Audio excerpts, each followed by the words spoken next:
Hi, everyone. Welcome to our webinar to help the Masters in Art and Teaching students apply for CalFresh, presented by the Fresh Basic Needs Hub.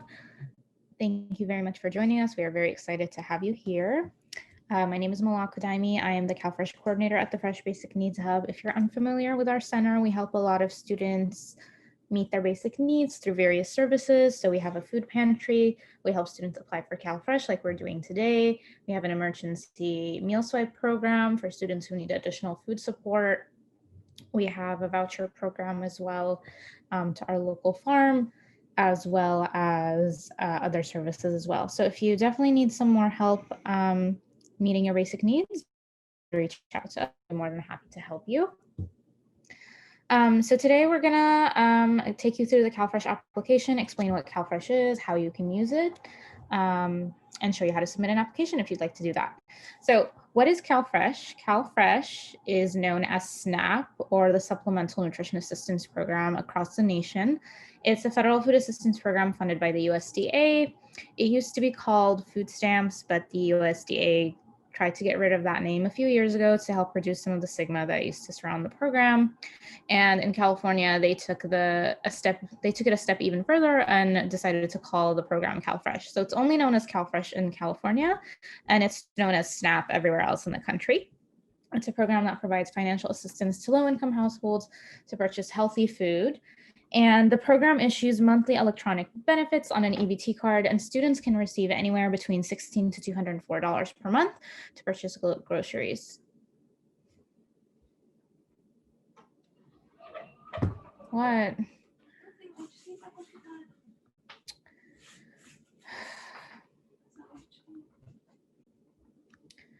And this is what the EBT card looks like. It looks like a debit card that you can use at the grocery store.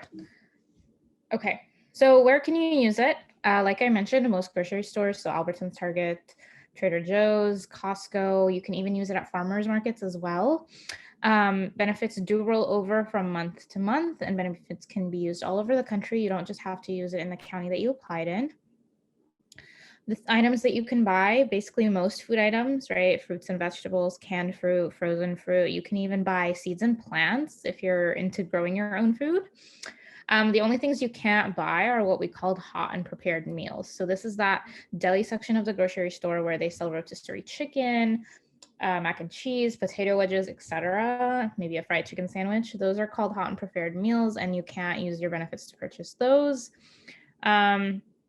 You also can't purchase non-food items like alcohol, medications, supplements, toiletries, and cleaning products. Good news, you can actually now use your CalFresh benefits to make groceries online when you choose pickup. So you can pick up from Albertsons, Safeway, Vons, or Walmart. Amazon and Walmart do deliver. However, you can't use your EBT benefits to pay for any delivery costs associated with your purchase, but you can pay for the actual purchase itself. So what are the qualifications for CalFresh? Well, let's begin by defining a household for the purposes of this program. So for CalFresh, a household consists of people who you buy, share, and prepare food with. And obviously the amount of benefits you receive will vary based on your household size. If you're living with your family and you share food with them, then you need to include everyone in the household.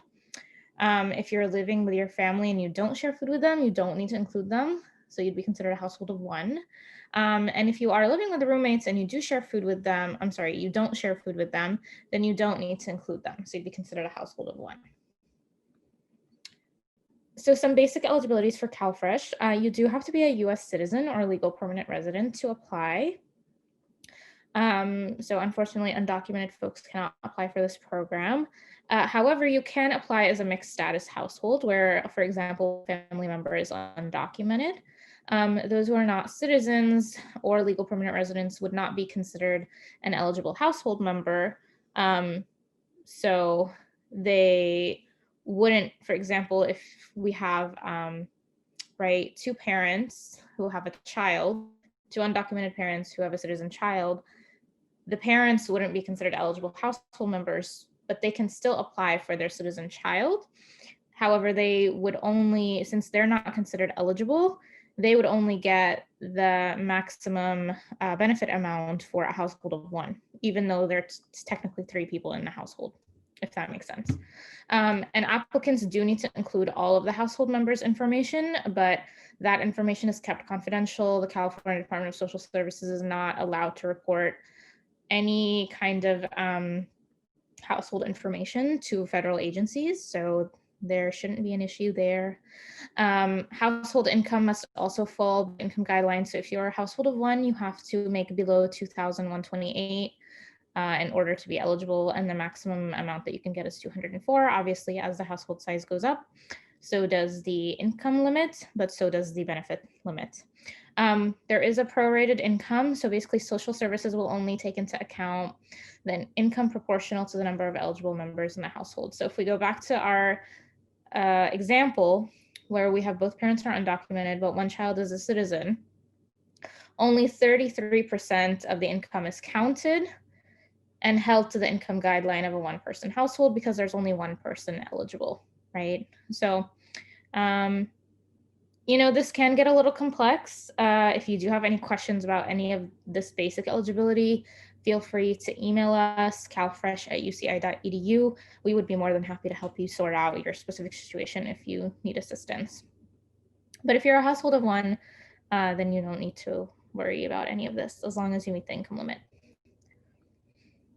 Okay, so in addition, students do have specific eligibilities they have to meet in addition to the citizenship requirement as well as the income requirement. Luckily for the math students, the only eligibility you have to meet is that you are a currently enrolled math student within the UCI School of Education. Okay, so what does the process look like with our center? So you have 2 options. You can either continue watching this webinar and we help you submit the online application today. If you don't want to book an appointment with one of our staff, if you would just prefer to do it on your own, you are more than welcome to do that. The other option is if you would prefer to receive help from one of our staff members, we can make an appointment with them and they can walk you through the application. But that's what this webinar will also do as well. So you don't need to do that if you don't want to. Appointments are currently held remotely via Zoom, and we do offer them during regular business hours from 9 to 5. And they're usually an hour long. So if you'd like to make an appointment with one of our staff to complete the application instead of watching this webinar, you can feel free to visit us at our website and book an appointment there. Otherwise, regardless of whether you complete it with us or you watch the webinar today, we're going to submit the online application. And after you submit it, it's going to go to the social services agency of the county you're residing in. You're going to be assigned a caseworker, and they are going to do a phone interview with you. That will last approximately 15 minutes, and they'll ask you just some further details about the questions you submitted in your application. Afterwards, your caseworker will either approve or deny you for benefits. Hopefully they approve you.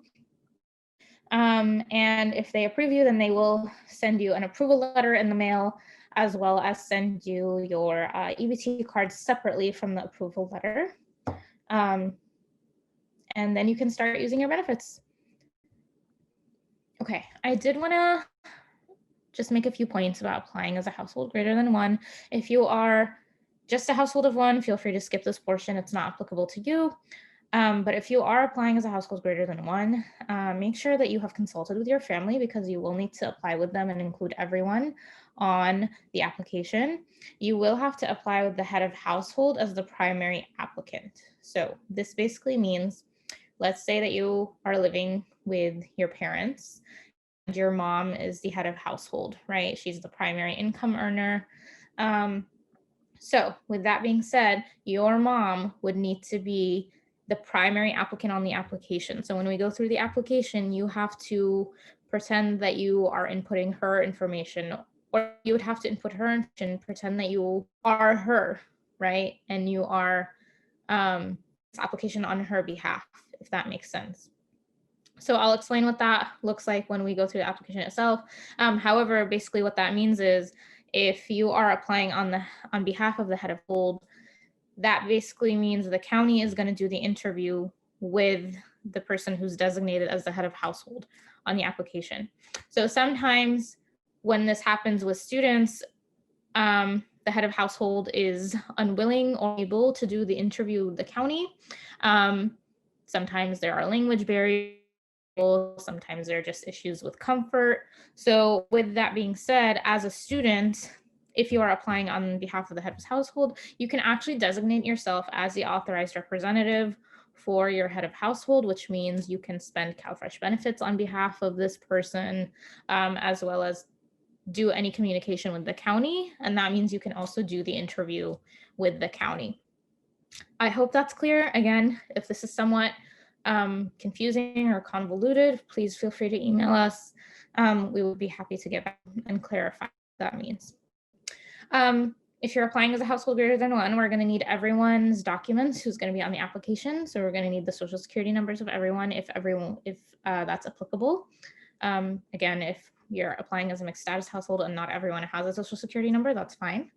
The pay stubs of everyone who's working and the IDs of everyone on the application. Also, if there are non-eligible household members, you want to make sure that reassure them that their information won't be has to be included in the application, but won't be shared with any federal agencies. And when we do an application for a household greater than one, the order of the application is slightly different than when you apply for a household of one. It asks you further questions, but it will ask you the same questions. So it's just going to be like the order is just going to be slightly different. So you can still benefit from this webinar. Okay, so before we dive into the application, I just wanted to go over what post-application will look like as well. So what you need to do post-application is make sure you create a county-specific portal for your after your application. On these portals, students can check the balance of their benefits, fill out any required forms or reporting necessary that the county requests. You can also send required documents to the county. And this list of portals can be on our website. So depending on which county you apply in, you might either be making an account with My Benefits CalWin or the Department of Public Social Services or one called CSelf. And it's really important that you make an account with your portal, and you also make sure that you go into your settings and you link your application to your account. So when you go into your settings, it'll ask like, is it okay if we can link your social security to any applications that are in our system? You want to make sure you click yes. Otherwise, you can have an account and the account may not be linked to any of your applications, and then the two won't link. So for Orange County, if you're applying in Orange County, your portal website is My Benefits CalWin, and this is what it looks like. When you log in, all you want to do is create an account. Okay, reporting requirements. So in 6 months from the day you apply, you have to fill out a report called the SAR-7, the semi-annual reporting form. And 6 months after the SAR-7, you have to fill out a renewal form called recertification. Why do you have to do this? It's just to make sure your situation hasn't changed and you're still eligible. So people's lives change constantly, right? So people get married, they get divorced, they have children, they lose a job, they gain a job. So all of these things can affect your eligibility for CalFresh. So that being said, you do need to fill out this form every 6 months just to certify that you're still eligible. You can fill out these forms online, or you can do a paper version and send it by mail. Online version will be found on your county-specific portal, like we mentioned. So for Orange County, it would be found on your My Benefits CalWin account that you've linked your social security number to, or you've linked your account to your application. And you can either fill these forms out yourself if you'd like, or you can always book an appointment with our staff and they can help you fill out the SAR-7 or the recertification if you'd like. Just a quick note, SAR-7, you don't have to do another interview with the county when you fill this one out, but you do have to do another interview for recertification. So basically every year from the day you apply, you have to re-interview with the county.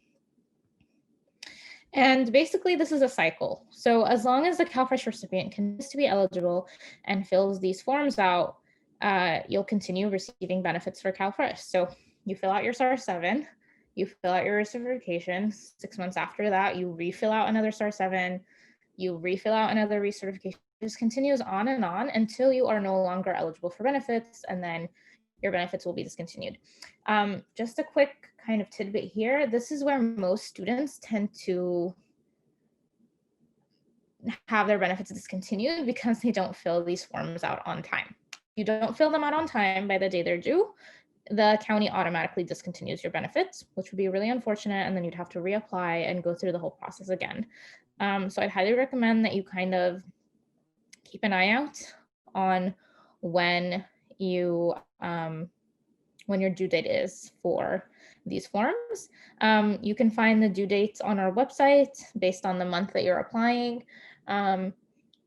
And your portal will also have the due date listed once you make an account.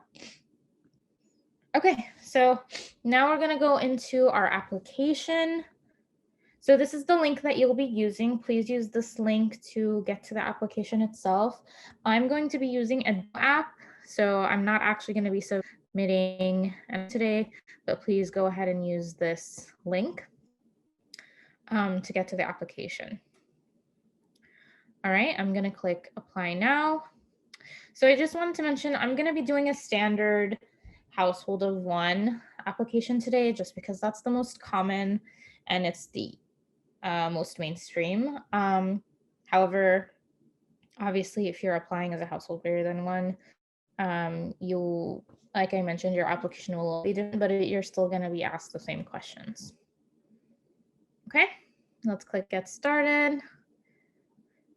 We'll click continue. So it's going to ask you for your zip code. I highly recommend that instead of your zip code, you put in your county. So I'm going to put Orange because UCI is in Orange County. Then we'll click continue. Now, this is the household question. It's going to ask how many people do you regularly purchase and prepare food with, including yourself. So again, like we talked about, whoever you buy and share food with, include them, include ineligible household members as well. Again, like I mentioned, I'm just going to do a simple household of one application. So I'm just going to click just me. It's going to ask if you've applied for CalFresh in the last year or so. It asks this because if you do have an CalFresh application somewhere in the state, you can't reapply. So sometimes what happens is parents may apply for CalFresh and then they may put their child on the application and their child may not be aware. So if that is the case, what you'd have to do is ask your parents to remove you from their case so that you can apply on your own if that is something that you wanted to do. I'm going to click no. Let's click continue demonstration. We'll start an application for one person. Perfect. Now it's going to ask you for special cases. Again, I just wanted to reiterate, if you are applying as a household greater than one, fill this application out on behalf of your head of household. So if you were your mom or your dad, for example, how would you respond to this question? If you're if you're just applying for yourself, how would you answer this question for yourself? So it asks, do you get supplemental security income? If this applies to you, click yes. For most students, it's usually a no. Are you 60 or older or getting disability benefits? You can click no. Unless, again, with this question, if your head of household is 60 or older and getting disability benefits, you want to click yes. Okay. It's going to ask if everyone in the application is a US citizen.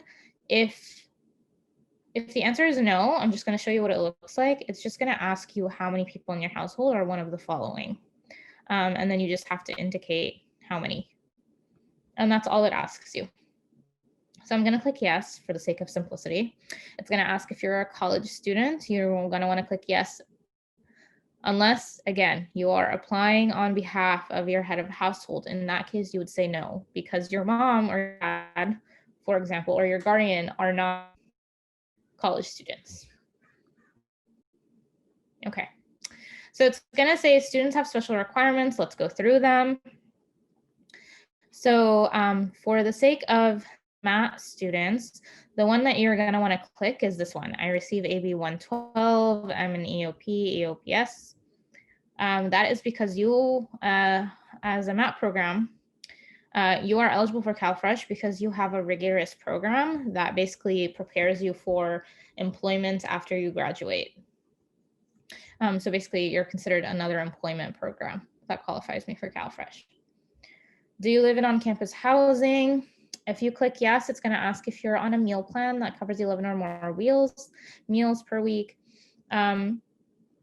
This usually is not applicable to most master's students, but if you do have a meal plan that is more than the 100 block on our campus, then you wouldn't be eligible for CalFresh. If it's the 100 block or less, then you would be eligible. I'm just going to say no, I don't live in on-campus housing. It's going to ask if you live with your parents. I'm going to say no, just again, for the sake of simplicity. But if you do live with your parents, it's going to ask if you're under 22 years old. Okay, let's click continue. Now it's going to ask you about your income. So it's going to ask you if you have a job. So this also includes self-employed work. Students, if you do have a work-study job, do not include that here. And they've also included a special note for COVID. If you have a job but aren't currently working, answer yes. You'll be able to explain your situation. This is if you've been furloughed, okay? I'm going to go through what it looks like to put yes for this question.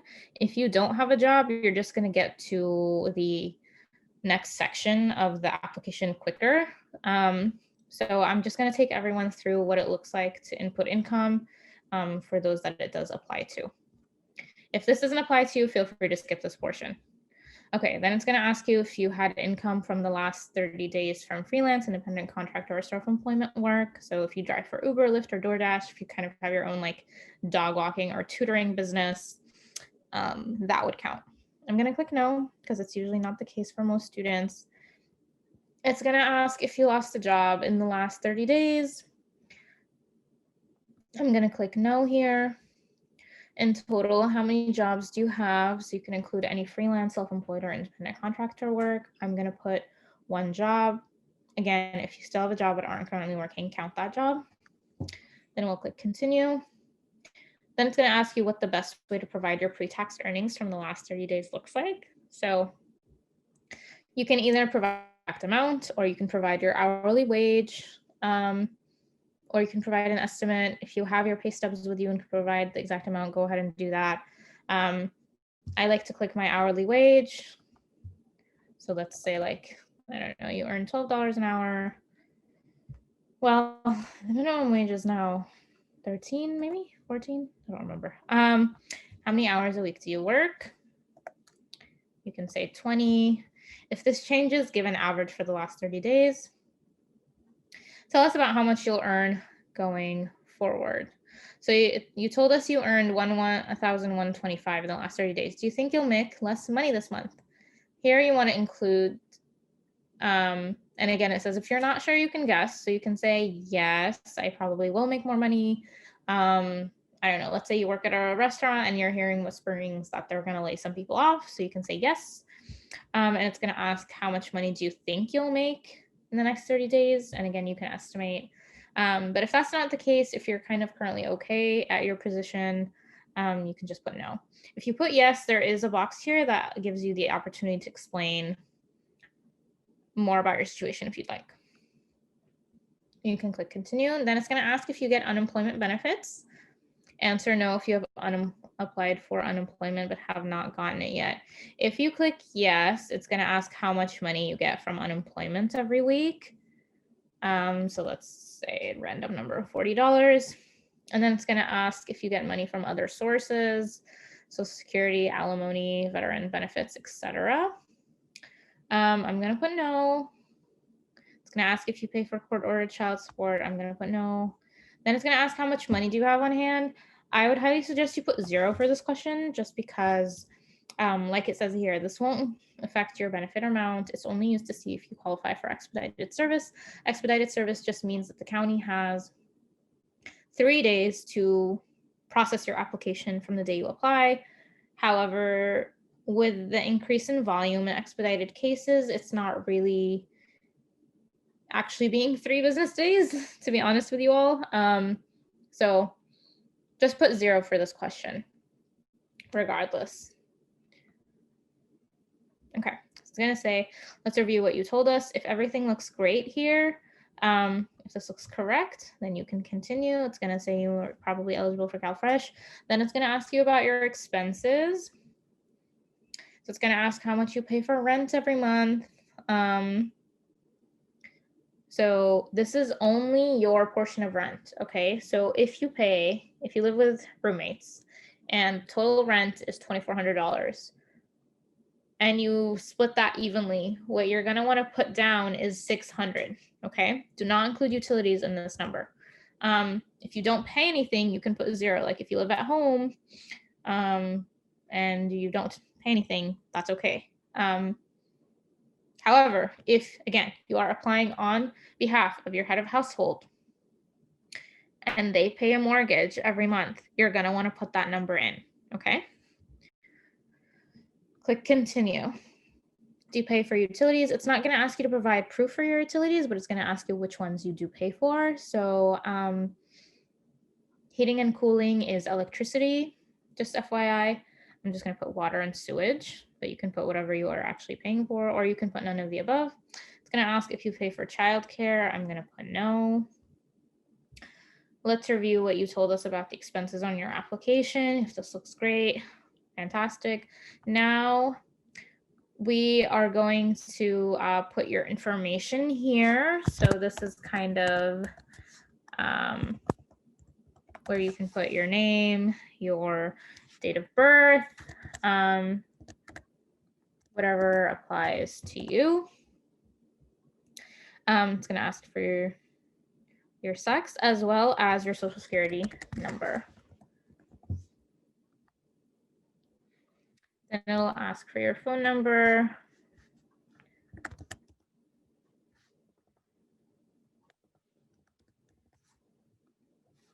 I don't know if this is actually someone's phone number. I'm just putting in random digits here.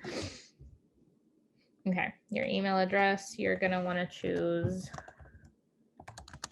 something that you will check often, right? So whether it's your UCI email or your regular personal email, it's up to you. It's going to ask for your current living situation. If you live on campus and you rent, you're going to want to put I rent and I stay on campus. It's going to ask for the name of your school. You want to put UC Irvine. Then it's going to ask for where you're currently living. I'm going to put UCI's address or Fresh's address. And then it's going to ask if this is the best address for you to receive mail in the next 3 months. This is super important that you receive mail at the address you put down, because your important information will be sent to your mail. So the county is going to send you your caseworker's information and their number. They're also going to send you your approval letter as well as your card if you're approved. So definitely, or hopefully you never receive this, but a denial letter, everything will be sent to your mail. Click continue. It's going to ask some questions again about your household. Then it's going to ask, what are some good times for you to do an interview with the county? So there's no guarantee that the county is going to use your preferences. However, they try to be mindful, right? So what you're going to want to put down is any time between 8 and 5 on weekdays that you are able to pick up a call if they call you. So I would recommend, if you have work or school, that you don't put times that you're busy, because the county doesn't really take the time to call you more than a couple times, I believe. I think they try a couple times, and then if you don't pick up, then they kind of let the case go, and then eventually because there's no determination on your case, you'll be denied. So you can try to call the county back. It's just difficult to catch them.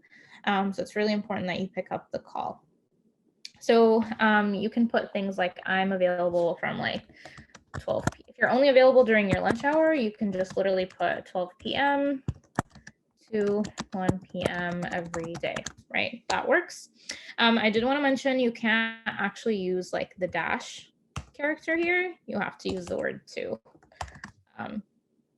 And I did want to mention that the county, at least for Orange County, they don't call you from a specified number. So it's not like I can tell you to like look out for this number. They'll call you from like a private number or an unknown number or a 1-800 number. So my recommendation is for the next couple of weeks, if you receive any phone calls that seem shady or like unknown to you, I know sometimes we have a tendency to not pick those up. I would highly recommend that you pick them up because it might be the county and you don't want to miss the interview with the county if possible. Then we'll click continue. Would you like to get CalFresh reminders throughout the process? I would click both of those just because if you miss one notification, you might see the other one. So this one's going to say you'll receive a confirmation message soon. Okay, this is the authorized representative portion that I was speaking about earlier. If you are applying as a household of one, you don't need to worry about this. You can skip this part. If you are applying as a household greater than one, and you are applying on behalf of the head of household, so you've basically been inputting your head of household's information throughout the application. This is where you can authorize yourself to be an authorized representative. So basically, you can allow a helper to do any of the following. Spend CalFresh benefits for you. Again, you is referring to the head of household. So like spend your CalFresh benefits on behalf of your mom or speak to the county about your application on behalf of your head of household, okay? I'm just gonna click yes to show you what this looks like in case this applies to you. It's gonna ask if you want them to be a representative, if you want them to spend benefits for you, and then it's gonna ask you to put in that information. As a student, you're going to be putting your information here because you have been acting as, applying or filling out this application on behalf of your head of household. Unless, of course, you are the head of household for your family. If that's the case, then you don't need to worry about this. And you've been putting like your information throughout the application, you don't need to worry about this, okay? All right, so I'm going to go back. Okay, I'm going to put no for our demo. Okay, so for this portion, we really want you to pause here. As a math student, there is something we would like you to input here. So I'm going to go back to my slides. Please write this out in that section. What you're basically saying is the UCI's Master in Art and Teaching program was recently approved by the California Department of Social Services as a program exempt from the student eligibility rules for CalFresh. I've included the local list of approved programs that CDSS posts on their website. UCI's MAP program is listed under the County of Orange. I've also included a verification form from UCI's School of Education verifying my enrollment in the MAP program, okay? Super important that you write this down, just so that you are less likely to be denied by caseworkers when you submit your application. Sometimes we do see wrongful denials for these things. So to kind of reduce the chance of that, we're asking that you input this statement. Okay, so you want to go ahead, I'm going to copy and paste it, but you'll have to write it out, unfortunately.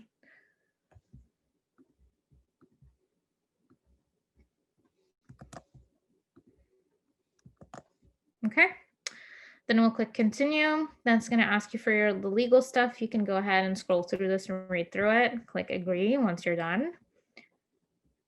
Okay. So before you sign, it's also going to ask you this question that is not available on the demo app. It's going to ask if it's okay for your sister to keep your information. Please click yes for this question. This is basically asking if UCI can keep your name and phone number, which, just as an FYI, the university already has, to help us keep track of how many students we've been able to help apply for CalFresh.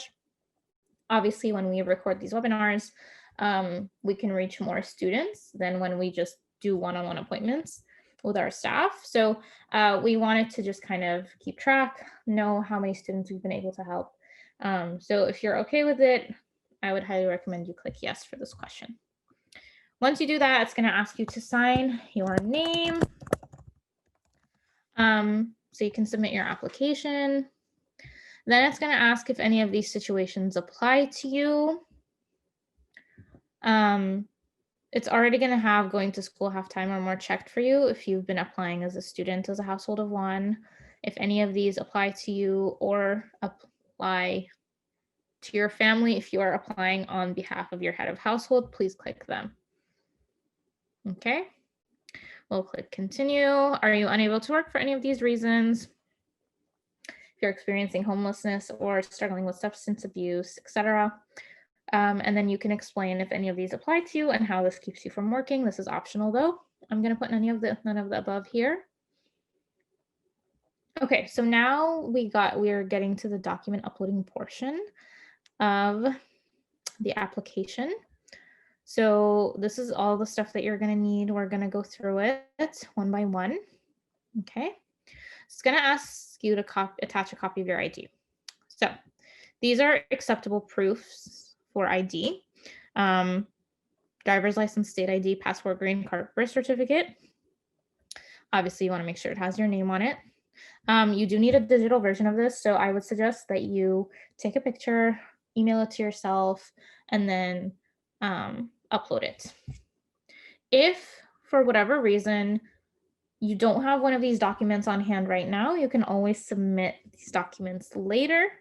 And we can show you how to do that. I mean, I would recommend that you try and gather them in the moment, if possible, just because submitting documents later can delay your application, just because it takes longer for the documents to reach your application after you submitted it, and to be linked to your application as well. Okay, so once you have your ID, you can pick a file, upload it, etc. I'm going to put nothing to submit now. All pay stubs if you're working, so proof of income. What you're going to need is like a pay stub, which looks like this. It'll show the pay period, it'll show the name of your employer, your name, your gross wages, and then your net pay. Signed letter from your employer if you don't have pay stubs or a paycheck. If you work at UCI, you can access your pay stubs from UC Path on the homepage. You might also need your unemployment benefits screenshot or letter, if that applies to you. If you've lost a job in the last 30 days, what you're going to need is have a letter from the employer or like a termination email saying you've been let go. If that's not possible, then on the last pay stub, you can write in and declare that that was the last pay stub. If you're self-employed, you're going to need a declaration explaining the nature of your self-employment, such as I drive for DoorDash and I make this much money, and then your date and your signature. And you're going to need proof of that work. So whether that looks like direct deposits, checks, Venmo transactions. Regardless, for all of your proof of income, they all have to have your name on them, okay? Because otherwise, you can be submitting something, and how will the caseworker know it's yours if it doesn't have your name on it? It could literally be anyone's that you're submitting. Make sure it has your name on it, okay?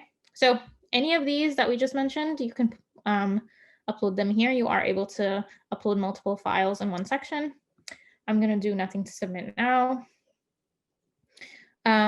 This is another one, right? Proof of income not from a job. So this is for state disability income, workers' compensation, if any of these apply to you. If they don't, then you don't need to worry about it.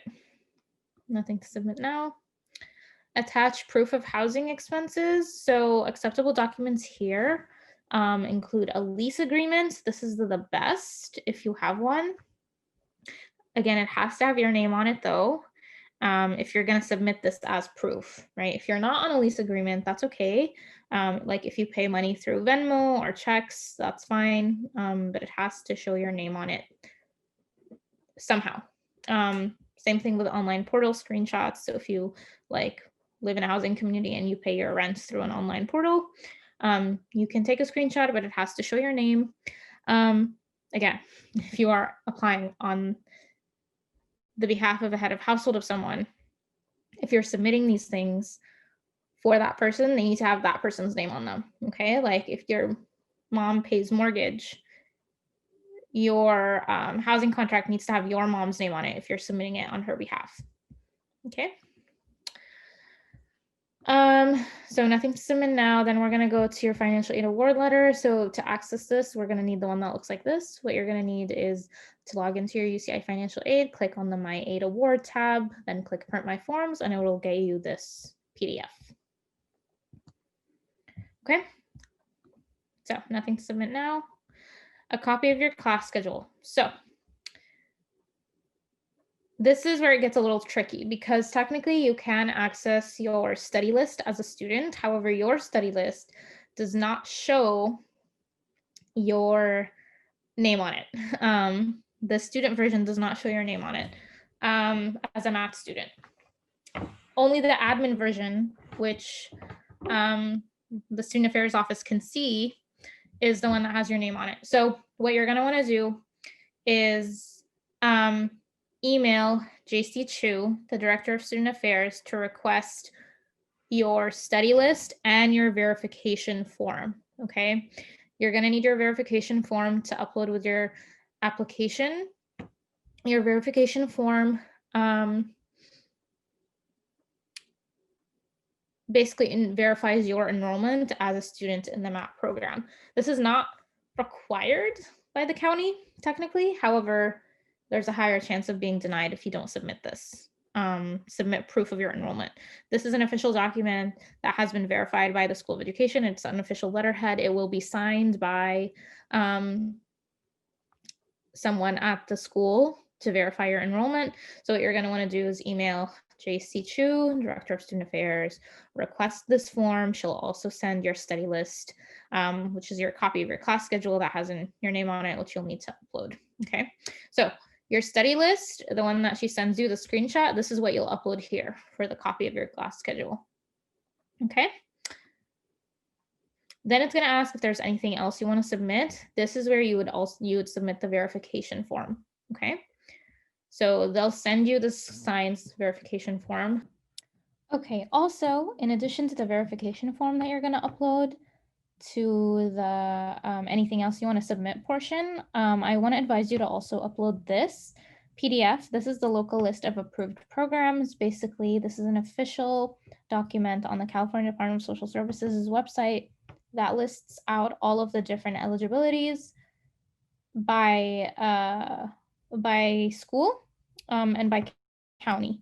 So basically, if you were to scroll down, it says here county, campus name. If you were to scroll down to the county for Orange, it will say UCI and it will say the math program. So it's super important that you upload this just to give another sense of validity for your caseworker to know that you are approved as a math student and they shouldn't be denying you. Okay.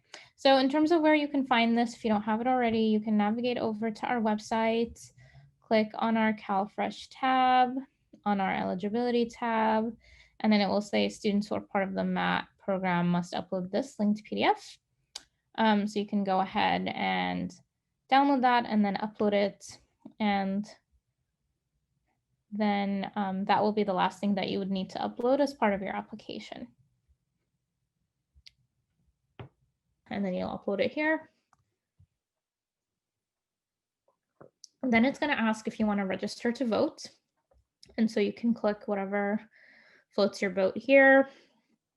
Okay, so here it's saying your CalFresh application has been successfully submitted. I just want to mention here, counties are receiving more applications than usual. Application processing may be delayed. So, typically from the day you apply, the county has 30 days to make a decision on your case. And so that usually means that you should expect your phone interview within 2 to 3 weeks. Sometimes they'll call you within the week too, which is great. They'll call you within 2 to 3 weeks and then you'll do your interview. And by the end of the month, they should have made a determination on your case. Right now with COVID, there's a lot more people applying for CalFresh than ever before. So that process might take a little bit longer. Just wanted to put that out there so that you're not kind of like wondering what's going on. Again, if you do kind of have questions about your application and you're not really sure what's going on, I would highly recommend that you actually go to our website and find the phone number of your county if you'd like to call them. So if you go to our CalFresh tab, we have an after you apply section. This basically goes over everything we just talked about. And then we also have this list of social services agency numbers by county. This spreadsheet also outlines your county portal name and will link to your county portal if you wanted to make an account with your county portal, which you definitely should, right? So this is the phone number of every social services agency as well, in case you ever want to call them about your CalFresh application. Okay, so at this point, you should be good to go. Here's our contact info in case you need any further assistance. Our email, our phone number. I highly recommend you follow us on Instagram as well, the Fresh Basic Needs Hub, UCI Fresh, if you want to keep up with any of our services, if you want to keep up with our pantry distributions, if you're on campus and would like to tap into those. Otherwise, thank you all so much for attending. And I hope you're able to sign up for CalFresh benefits soon. All right, bye everyone. Have a wonderful day.